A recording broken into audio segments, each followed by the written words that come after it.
ਤੁਸੀਂ ਵੇਖ ਰਹੇ ਹੋ ABP ਸਾਂਝਾ ਜੋਸ਼ ਜਜ਼ਬਾ ਜਨੂਨ। ਗੁਰਮੀਤ ਰਾਮ ਰਹੀਮ ਖੇਤੀ ਕਰਨ ਦੇ ਲਈ ਜੇਲ੍ਹ ਤੋਂ ਛੁੱਟੀ ਦੀ ਮੰਗ ਕਰ ਰਿਹਾ ਹੈ। ਬਲਾਤਕਾਰੀ ਤੇ ਕਾਤਲ ਬਾਬਾ ਦੀ ਪੈਰੋਲ ਅਰਜ਼ੀ ਦਾ ਵਿਰੋਧ ਹੋਣਾ ਸ਼ੁਰੂ ਹੋ ਗਿਆ ਹੈ। ਛਤਰਪਤੀ ਦੇ ਬੇਟੇ ਅੰਸ਼ੁਲ ਛਤਰਪਤੀ ਨੇ ਕਿਹਾ ਹੈ ਕਿ ਉਹ ਅਦਾਲਤ ਜਾਣਗੇ ਜੇ ਗੁਰਮੀਤ ਰਾਮ ਰਹੀਮ ਨੂੰ ਪੈਰੋਲ ਮਿਲਦੀ ਹੈ। ਉਧਰ ਹਰਿਆਣਾ ਦੇ ਮੁੱਖ ਮੰਤਰੀ ਤੋਂ ਜਦੋਂ ਪੈਰੋਲ ਦਾ ਸਵਾਲ ਪੁੱਛਿਆ ਗਿਆ ਤਾਂ ਗੋਲਮੋਲ ਜਵਾਬ ਦੇਣ ਲੱਗੇ।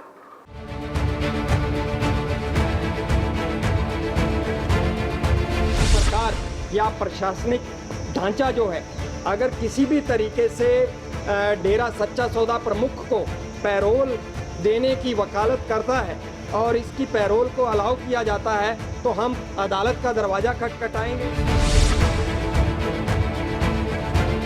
अगर कोई भी व्यक्ति जो पैरोल का अधिकारी होता है वो अपने आप पैरोल मांग सकता है, मांगने में किसी को रोक नहीं सकते।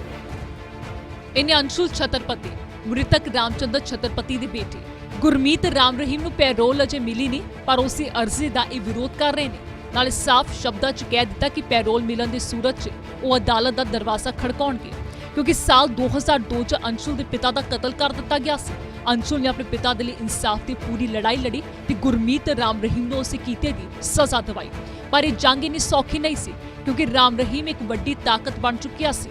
ਲੋਕਾਂ ਦੀਆਂ ਭਾਵਨਾਵਾਂ ਨਾਲ ਖੇਡਦਾ ਲੀਡਰ ਵੀ ਉਸੇ ਡਰ ਅੱਗੇ ਸਿਰ ਝੁਕਾਉਂਦੇ ਸੀ। ਹੁਣ ਜਦੋਂ ਮਸਾ ਉਸ ਸਲਾਖਾ ਦੇ ਪਿੱਛੇ ਪਹੁੰਚਿਆ ਤਾਂ ਇਹਨਾਂ ਨੂੰ ਡਰ ਹੈ ਕਿ ਕਿਤੇ ਉਹ ਬਾਹਰ ਆ ਕੇ ਫਿਰ ਤੋਂ ਉਹਨਾਂ ਦੀ ਜਾਨ ਤੇ ਆਫਤ ਨਾ ਬਣੇ। ਪੱਤਰਕਾਰ ਰਾਮਚੰਦਰ ਛਤਰਪਤੀ ਦੇ ਬੇਟੇ ਅੰਸ਼ੁਲ ਛਤਰਪਤੀ ਦਾ ਕਹਿਣਾ ਹੈ ਕਿ ਗੁਰਮੀਤ ਰਾਮ ਰਹੀਮ ਕਾਨੂੰਨ व्यवस्था ਦਾ दुश्मन है।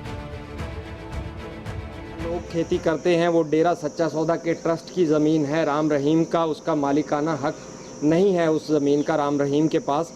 इस बात की रिपोर्ट जो है डिस्ट्रिक्ट रेवेन्यू अथॉरिटीज़ जो हैं उन्होंने दे दी है और उससे ये साबित हो चुका है कि राम रहीम जो है उसके नाम कोई कृषि भूमि नहीं है। और इसका मतलब ये है कि जो ग्राउंड है पैरोल का वो किसी भी मायने में सही नहीं है।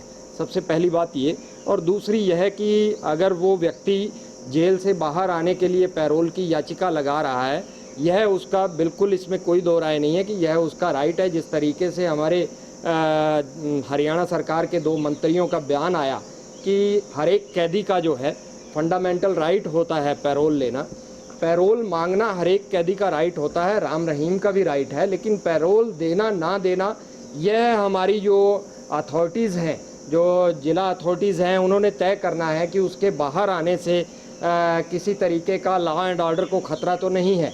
यहाँ सबसे बड़ी बात यह है कि राम रहीम जैसा संगीन अपराधी जो है, जो 2 मामलों के अंदर अपनी साध्वियों से दुराचार और पत्रकार छत्रपति की हत्या के मामले में सज़ा काट रहा है, और 2 अन्य मामले जो हैं वो भी कोर्ट के अंदर विचाराधीन हैं, जिसमें एक मामला साधुओं के अंडकोश निकाले जाने का है और दूसरा उसकी खुद की मैनेजमेंट के सदस्य रणजीत सिंह की हत्या का है।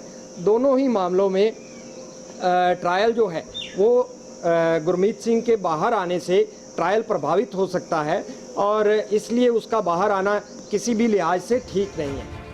अंशुल ने साफ कर दिता कि गुरमीत राम रहीम खिलाफ अदालत जाने लिए भी तैयार हैं। अगर हरियाणा सरकार या प्रशासनिक ढांचा जो है अगर किसी भी तरीके से डेरा सच्चा सौदा प्रमुख को पैरोल देने की वकालत करता है और इसकी पैरोल को अलाउ किया जाता है तो हम अदालत का दरवाज़ा खटखटाएंगे। हम कहीं भी पीछे नहीं हटेंगे, हर मामले में लड़ने के लिए तैयार हैं और इसकी याचिका का, इसकी पैरोल का विरोध करेंगे। ਹੁਣ ਗੱਲ ਹਰਿਆਣਾ ਸਰਕਾਰ ਸਵਾਲ ਇਹਨਾਂ ਤੋਂ ਪੁੱਛੇ ਜਾ ਰਹੇ ਨੇ ਬਲਾਤਕਾਰੀ ਤੇ ਕਾਤਲ ਬਾਬਾ ਦੀ ਪੈਰੋਲ ਤੇ, ਕਿਉਂਕਿ ਹਰਿਆਣਾ 'ਚ ਚੋਣਾਂ ਦਾ ਮੌਸਮ ਹੈ। ਕਿਤੇ ਇਹ ਤਾਂ ਨਹੀਂ ਚੋਣਾਂ 'ਚ ਗੁਰਮੀਤ ਰਾਮ ਰਹੀਮ ਨੂੰ ਬਾਹਰ ਕੱਢ ਦਿੱਤਾ ਜਾਵੇਗਾ ਵੋਟਾਂ ਦੀ ਖੇਤੀ ਕਰਨ ਲਈ। ਤਾਂ ਸੀਐਮ ਸਾਹਿਬ ਨੇ ਪੈਰੋਲ ਦੀ ਅਰਜ਼ੀ ਦਾ ਪੂਰਾ ਪ੍ਰੋਸੀਜਰ ਸਮਝਾਉਣਾ ਸ਼ੁਰੂ ਕਰ ਦਿੱਤਾ। देखिए, आपने कुछ चीज़ों का अपने आप इन्फ्लुएंस निकाल करके और जैसे कोई निर्णय हो गया और उस निर्णय के आधार पर अपनी बातें मेरे मुंह में डालना चाह रहे हैं, ऐसा नहीं करना चाहिए। ये सब बातें एक प्रोसीजरल तरीका होता है, एक लीगल और एक प्रशासनिक सब मिला करके आखिर कोई भी व्यक्ति जो पैरोल का अधिकारी होता है वो अपने आप पैरोल मांग सकता है, मांगने में किसी को रोक नहीं सकते। और पैरोल जो मांगी जाती है वो जेल अधीक्षक से मांगी जाती है। जेल अधीक्षक उसको एज इट इज़ रिपोर्ट को उपायुक्त महोदय को भेजते हैं, उपायुक्त आगे एसपी से रिपोर्ट लेते हैं और अंतिम फिर बाद में कोई रिकमेंडेशन करते हैं तो डिविजनल कमिश्नर करते हैं। डिविजनल कमिश्नर का किस प्रकार का रिकमेंडेशन आएगा, डीसी एसपी को भेजेंगे तो एसपी की रिपोर्ट क्या होगी, उसके बाद अगर कोई सरकार का रोल होगा तो सरकार करेगी, सरकार का रोल नहीं होगा तो सरकार रोल नहीं करेगी।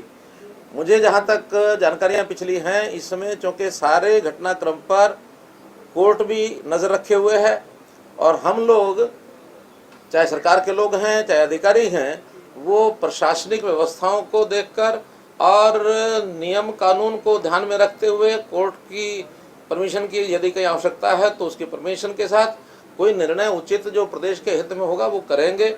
जो निर्णय प्रदेश के हित में नहीं होगा, हमारा निर्णय करने का कोई विषय होगा तो वो नहीं होगा। कोर्ट निर्णय कुछ करता है तो कोर्ट का विषय अलग होता है। सवाल ਜਦੋਂ ਕਾਨੂੰਨ ਵਿਵਸਥਾ ਦਾ ਪੁੱਛਿਆ ਗਿਆ ਤਾਂ ਰਾਮ ਰਹੀਮ ਖਿਲਾਫ ਕੁਝ ਮਾੜਾ ਨਹੀਂ ਬੋਲੇ, ਸਗੋਂ ਗੱਲਾਂ ਘੁਮਾਉਣ ਲੱਗ ਪਏ। मैंने बताया अभी तो ये विषय डीसी लेवल पर और एसपी लेवल पर है। डीसी एसपी क्या रिपोर्ट वहाँ से देंगे, इसके बाद चीज़ें आगे बढ़ेंगी। उनकी रिपोर्ट आएगी, इसके बाद अगर सरकार को या कोर्ट को या अधिकारियों को या लॉ एंड ऑर्डर के नाते से कोई टिप्पणी करनी होगी तो तब की जाएगी। ਗੁਰਮੀਤ ਰਾਮ ਰਹੀਮ ਨੇ ਜੇਲ੍ਹ ਤੋਂ ਛੁੱਟੀ ਦੀ ਮੰਗ ਕੀਤੀ ਹੈ। ਉਸ ਦਾ ਜੇਲ੍ਹ ਤੋਂ ਬਾਹਰ ਆ ਕੇ ਖੇਤੀ ਕਰਨ ਨੂੰ ਜੀ ਕਰ ਰਿਹਾ ਹੈ। ਜੇਲ੍ਹ ਪ੍ਰਸ਼ਾਸਨ ਨੇ ਸਿਰਸਾ ਪ੍ਰਸ਼ਾਸਨ ਨੂੰ ਚਿੱਠੀ ਲਿਖੀ ਹੈ ਜਿਸ 'ਚ ਕਿਹਾ ਗਿਆ ਕਿ ਰਾਮ ਰਹੀਮ ਖੇਤੀ ਦੇ ਕੰਮਾਂ ਲਈ ਪੈਰੋਲ ਚਾਹੁੰਦਾ ਹੈ। ਬਲਾਤਕਾਰੀ ਗੁਰਮੀਤ ਰਾਮ ਰਹੀਮ ਨੂੰ ਜੇਲ੍ਹ ਪ੍ਰਸ਼ਾਸਨ ਨੇ ਚੰਗੇ ਆਚਰਣ ਦਾ ਦੱਸਿਆ ਹੈ। ਨਾਲ ਡੀਸੀ ਨੂੰ ਲਿਖੀ ਚਿੱਠੀ 'ਚ ਇਹ ਵੀ ਲਿਖਿਆ ਗਿਆ ਹੈ ਕਿ ਉਸਨੇ ਜੇਲ੍ਹ 'ਚ ਕੋਈ ਅਪਰਾਧ ਨਹੀਂ ਕੀਤਾ। ਰਾਮਚੰਦਰ ਛਤਰਪਤੀ ਮਰਡਰ ਕੇਸ 'ਚ ਉਮਰ ਕੈਦ ਦੀ ਸਜ਼ਾ ਭੁਗਤ ਰਹੇ ਗੁਰਮੀਤ ਰਾਮ ਰਹੀਮ ਨੂੰ ਜੇਲ੍ਹ ਸੁਪਰੀਡੈਂਟ ਨੇ ਹਾਰਡਕੋਰ ਕ੍ਰਿਮੀਨਲ ਨਹੀਂ ਮੰਨਿਆ। ਹੁਣ ਸਿਰਸਾ ਪ੍ਰਸ਼ਾਸਨ ਦੀ ਰਿਪੋਰਟ ਤੋਂ ਬਾਅਦ ਰੋਹਤਕ ਜੇਲ੍ਹ ਗੁਰਮੀਤ ਰਾਮ ਰਹੀਮ ਨੂੰ ਪੈਰੋਲ ਦੇਣ ਤੇ ਫੈਸਲਾ ਕਰੇਗੀ। ਉਂਝ ਸੂਤਰਾਂ ਦੀ ਮੰਨੀਏ ਤਾਂ ਗੁਰਮੀਤ ਰਾਮ ਰਹੀਮ ਨੂੰ ਪੈਰੋਲ ਦੇਣ ਦੀ ਸਿਫਾਰਿਸ਼ ਨਹੀਂ ਕੀਤੀ ਜਾਏਗੀ। ਇਸ ਦੀ ਕਾਨੂੰਨੀ ਵਿਵਸਥਾ ਦਾ ਹਵਾਲਾ ਦਿੱਤਾ ਜਾਵੇਗਾ। ਗੁਰਮੀਤ ਦੇ ਜੇਲ੍ਹ ਤੋਂ ਬਾਹਰ ਆਉਣ ਤੋਂ ਬਾਅਦ ਸਿਰਸਾ 'ਚ ਕਾਨੂੰਨ ਵਿਵਸਥਾ ਕਾਇਮ ਰੱਖਣਾ ਮੁਸ਼ਕਲ ਹੋ ਸਕਦਾ ਹੈ। ਰਾਮ ਰਹੀਮ ਹੁਣ ਜੇਲ੍ਹ ਤੋਂ ਬਾਹਰ ਆਉਣ ਲਈ ਤਰਸ ਰਿਹਾ ਹੈ, ਪਰ ਕੀਤੇ ਦੀ ਸਜ਼ਾ ਭੁਗਤੇ ਬਿਨਾਂ ਉਹ ਬਾਹਰ ਨਹੀਂ ਆ ਸਕਦਾ। ਅਰਬਾਂ ਖਰਬਾਂ ਰੁਪਏ ਦੇ ਮਾਲਿਕ ਗੁਰਮੀਤ ਰਾਮ ਰਹੀਮ ਦੀ ਜ਼ਿੰਦਗੀ ਪਹਿਲਾਂ ਕਾਫੀ ਰੰਗੀਨ ਰਹੀ। 5 ਕਰੋੜ ਭਗਤ ਹੋਣ ਦਾ ਦਾਅਵਾ ਕਰਨ ਵਾਲੇ ਬਾਬਾ ਦੀ ਐਸ਼ੋ ਆਰਾਮ ਵਾਲੀ ਦੁਨੀਆ ਵੇਖ ਕੇ ਕੋਈ ਵੀ ਹੈਰਾਨ ਰਹਿ ਜਾਵੇ।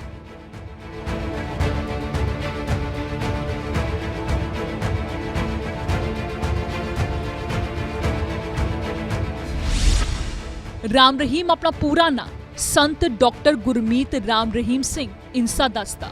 ਰਾਜਸਥਾਨ ਦੇ ਸ਼੍ਰੀ ਗੰਗਾਨਗਰ 'ਚ ਗੁਰਮੀਤ ਰਾਮ ਰਹੀਮ ਦਾ ਜਨਮ 15 ਅਗਸਤ 1967 ਨੂੰ ਹੋਇਆ ਸੀ। ਗੁਰਮੀਤ ਰਾਮ ਰਹੀਮ ਡੇਰਾ ਸੱਚਾ ਸੌਦਾ ਦਾ ਮੁਖੀ ਸੀ, ਜਿਸ ਦੇ ਸਮਰਥਕਾਂ ਦੀ ਗਿਣਤੀ ਤਕਰੀਬਨ 5 ਕਰੋੜ ਦੱਸੀ ਜਾਂਦੀ ਹੈ। 1990 ਤੱਕ ਸਿਰਫ 12 ਲੱਖ ਭਗਤ ਸਨ। ਹਰਿਆਣਾ ਦੇ ਸਿਰਸਾ 'ਚ ਡੇਰਾ ਸੱਚਾ ਸੌਦਾ 2 ਕਿਲੋਮੀਟਰ ਦੇ ਦਾਇਰੇ 'ਚ ਬਣਿਆ ਹੈ। ਦੇਸ਼ 'ਚ ਡੇਰੇ ਦੇ 46 ਆਸ਼ਰਮ ਨੇ ਤੇ ਬ੍ਰਾਂਚਿਸ ਅਮਰੀਕਾ, ਕੈਨੇਡਾ, ਆਸਟ੍ਰੇਲੀਆ ਤੇ UAE ਵਿੱਚ ਵੀ ਨੇ।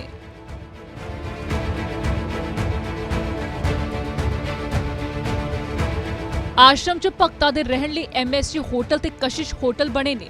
ਡੇਰਾ ਸੱਚਾ ਸੌਦਾ 104 ਤਰ੍ਹਾਂ ਦੇ ਸਮਾਜਿਕ ਪ੍ਰੋਗਰਾਮ ਚਲਾਉਣ ਦਾ ਦਾਅਵਾ ਕਰਦਾ, ਜਿਸ ਵਿੱਚ ਖੂਨਦਾਨ ਤੋਂ ਲੈ ਕੇ ਸਵੱਛਤਾ ਅਭਿਆਨ, ਪੌਦੇ ਲਗਾਉਣਾ, ਭਰੂਣ ਹੱਤਿਆ ਤੇ ਨਸ਼ੇ ਖਿਲਾਫ ਮੁਹਿੰਮ ਵੀ ਸ਼ਾਮਲ ਹੈ। ਸਿਰਸਾ 'ਚ ਇੱਕ ਮਾਰਕੀਟ ਕੰਪਲੈਕਸ ਹੈ ਜਿਸ ਵਿੱਚ ਹਰ ਦੁਕਾਨ ਦਾ ਨਾਂ ਸੱਚ ਤੋਂ ਸ਼ੁਰੂ ਹੁੰਦਾ ਹੈ। ਸੱਚ ਹਾਰਡਵੇਅਰ, ਸੱਚ ਮੈਡੀਕਲ ਸਟੋਰ, ਸੱਚ ਪੈਟਰੋਲ ਪੰਪ।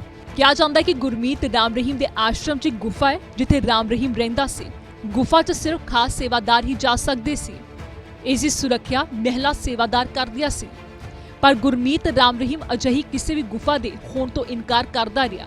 ਜਿਸ ਸਾਧਵੀ ਨੇ ਰਾਮ ਰਹੀਮ ਤੇ ਬਲਾਤਕਾਰ ਦਾ ਇਲਜ਼ਾਮ ਲਗਾਇਆ ਸੀ, ਉਸਨੇ ਵੀ ਅਜਿਹੀ ਗੁਫਾ ਦਾ ਜ਼ਿਕਰ ਕੀਤਾ ਸੀ। ਗੁਰਮੀਤ ਰਾਮ ਰਹੀਮ ਖੁਦ ਨੂੰ ਧਰਮ ਦਾ ਪ੍ਰਚਾਰਕ ਦੱਸਦਾ, ਪਰ ਗਲੈਮਰ ਦੀ ਦੁਨੀਆ 'ਚ ਵੀ ਭਾਰੀ ਦਿਲਚਸਪੀ ਰੱਖਦਾ। ਫਿਲਮ ਦਾ ਹੀਰੋ ਬਣਨ ਦੀ ਤਮੰਨਾ ਗੁਰਮੀਤ ਰਾਮ ਰਹੀਮ ਨੇ ਬਾਬਾ ਬਣ ਕੇ ਪੂਰੀ ਕੀਤੀ। ਰਾਮ ਰਹੀਮ ਨੇ ਮੈਸੇਂਜਰ ਆਫ ਗॉड ਨਾਂ ਦੀ ਫਿਲਮ ਬਣਾਈ। ਫਿਲਮ 'ਚ ਰਾਮ ਰਹੀਮ ਨੇ ਅਜਿਹੇ ਸੁਪਰ ਬਾਬਾ ਦਾ ਕਿਰਦਾਰ ਨਿਭਾਇਆ ਜੋ ਇਕੱਲੇ ਡਰੱਗਸ ਤੇ ਹੋਰ ਮਾਫੀਆ ਨਾਲ ਲੜਦਾ। ਰਾਮ ਰਹੀਮ ਆਪਣੇ ਭਗਤਾਂ ਦੇ ਲਈ ਕਿਸੇ ਰੌਕ ਸਟਾਰ ਤੋਂ ਘੱਟ ਨਹੀਂ। ਰਾਮ ਰਹੀਮ ਦਾਅਵਾ ਕਰਦਾ ਕਿ ਉਸ ਨੂੰ ਕਈ ਤਰ੍ਹਾਂ ਦਾ ਸੰਗੀਤ ਆਉਂਦਾ ਹੈ, hip hop, fusion, folk, jazz, rap, ਸਭ ਕੁਝ। 107 ਕਨਸਰਟ 'ਚ ਰਾਮ ਰਹੀਮ ਹਿੱਸਾ ਲੈ ਚੁੱਕਾ ਹੈ। ਉਸੇ 6 ਮਿਊਜ਼ਿਕ ਐਲਬਮ ਨਿਕਲ ਚੁੱਕੇ ਨੇ। ਗੁਰਮੀਤ ਰਾਮ ਰਹੀਮ ਨੇ ਨਾ ਸਿਰਫ ਗਾਣੇ ਗਾਏ ਬਲਕਿ ਗਾਣੇ ਲਿਖੇ ਵੀ। ਹੋਰ ਤਾਂ ਹੋਰ ਰਾਮ ਰਹੀਮ ਨੇ ਸੰਗੀਤ ਵੀ ਤਿਆਰ ਕੀਤਾ। ਰਾਮ ਰਹੀਮ 32 ਖੇਡਾਂ 'ਚ ਖੁਦ ਦੀ ਮਹਾਰਤ ਦਾ ਦਾਅਵਾ ਕਰਦਾ। ਰਾਮ ਰਹੀਮ ਖੁਦ ਨੂੰ ਅਧਿਆਤਮਕ ਗੁਰੂ ਕਹਿੰਦਾ, ਪਰ ਐਸ਼ੋ ਆਰਾਮ ਨਾਲ ਭਰਪੂਰ ਖਰਚੀਲਾ ਜੀਵਨ ਜੀਂਦਾ ਸੀ। ਕੱਪੜਿਆਂ 'ਚ ਉਸ ਦੀ ਅਮੀਰੀ ਵੇਖਦੀ, ਪੰਖਾਂ ਦੀ ਪਗੜੀ ਤੇ ਚਮਕਦਾਰ ਜੁੱਤੀਆਂ ਪਾਉਂਦਾ। ਉਸ ਦੀਆਂ ਕਾਰਾਂ ਦੇ ਕਾਫਲੇ 'ਚ ਲਗਜ਼ਰੀ ਗੱਡੀਆਂ ਦੀ ਭਰਮਾਰ ਹੁੰਦੀ ਸੀ। ਗੁਰਮੀਤ ਰਾਮ ਰਹੀਮ ਨੇ ਆਪਣੇ ਡੇਰੇ ਦੇ ਅੰਦਰ ਇੱਕ ਵੱਖਰੀ ਹੀ ਦੁਨੀਆ ਵਸਾ ਲਈ ਸੀ। ਧਰਮ ਦੇ ਨਾਂ ਤੇ ਐਸੇ ਕੰਮ ਇਸ ਡੇਰੇ 'ਚ ਹੁੰਦੇ ਸਨ ਕਿ ਹਰ ਸੁਣਨ ਵਾਲਾ ਹੈਰਾਨ ਰਹਿ ਜਾਂਦਾ। ਹਾਲਾਂਕਿ ਸੋਸ਼ਲ ਸਰਵਿਸ ਦੇ ਕਈ ਬੀੜੇ ਇਸੇ ਡੇਰੇ ਨੇ ਚੁੱਕੇ ਤੇ ਇਹਨਾਂ ਦੇ ਬਿਨਾਂ ਤੇ ਗੁਰਮੀਤ ਰਾਮ ਰਹੀਮ ਨੇ ਰਹਿਮ ਦੀ ਅਪੀਲ ਵੀ ਕੀਤੀ, ਪਰ ਐਸੇ ਵੱਡੇ ਘਿਨੌਣੇ ਅਪਰਾਧ ਕਰਕੇ ਰਹਿਮ ਮੰਗਣਾ ਕਿਸੇ ਨੂੰ ਵੀ ਪਿਘਲਾ ਨਾ ਸਕਿਆ। ਤੇ ਹੁਣ ਇੱਕ ਵਾਰ ਫਿਰ ਤੋਂ ਖੇਤੀ ਦੇ ਸਹਾਰੇ ਉਹ ਛੁੱਟੀ ਤੇ ਬਾਹਰ ਆਉਣ ਦੀ ਫਿਰਾਕ 'ਚ ਹੈ। ਹਰਿਆਣਾ 'ਚ ਚੋਣਾਂ ਦਾ ਮੌਸਮ ਹੈ, ਇੱਥੇ ਕੁਝ ਵੀ ਹੋ ਸਕਦਾ ਹੈ। ਤੁਸੀਂ ਵੇਖ ਰਹੇ ਹੋ ABP ਸਾਂਝਾ, ਜੋਸ਼, ਜਜ਼ਬਾ, ਜਨੂਨ।